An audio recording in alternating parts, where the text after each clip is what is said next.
ওই দেখা যায় কবরস্থান, ওই আমাদের ঘর, ওইখানেতে থাকতে হবে সারা জীবন ভর। ও কবর তুই চাস কি, টাকা পয়সা নেস কি, সুদ ঘুষ খাস কি?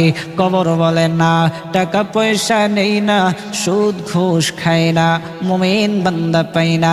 একজন যদি পায় এমনি জান্নাতের বাগান হয়ে যায়।